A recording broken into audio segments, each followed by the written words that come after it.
Usai bebas, Jering bersama SID bakal manggung perdana di hari kedua Prossfest 2022. Minggu tanggal 14 Agustus tahun 2022, jadi hari kedua gelaran konser Prossfest 2022 di Pantai Mertasari Sanur, Bali.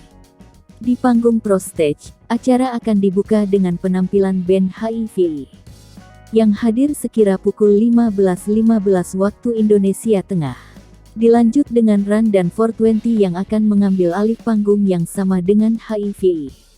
Pasangan Rizky Febian dan Mahalini juga dijadwalkan akan menjadi salah satu penampil di Prostage. Nampaknya penampilan mereka akan sangat dinantikan penggemar di Bali.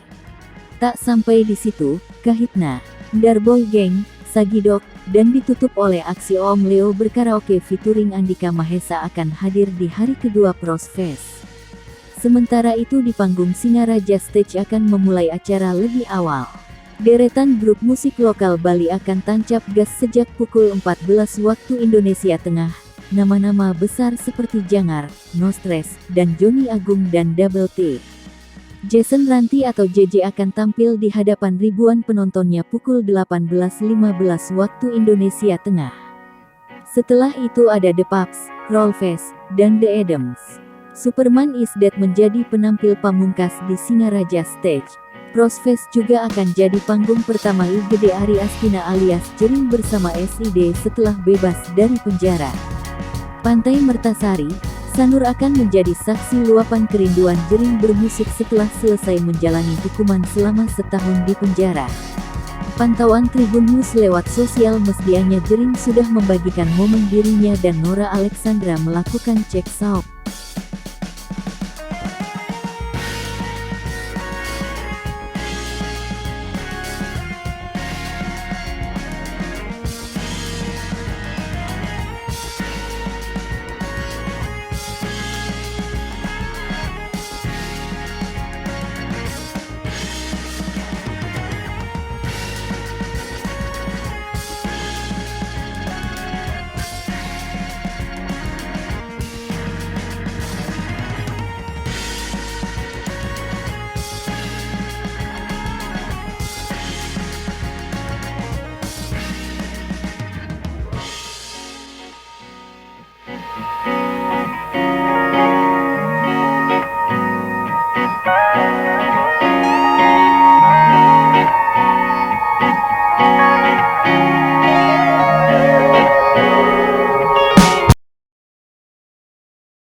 Hai pemirsa Sri Popo TV, jangan lupa komen, like, dan subscribe, serta tonton terus berita-berita terupdate lainnya ya.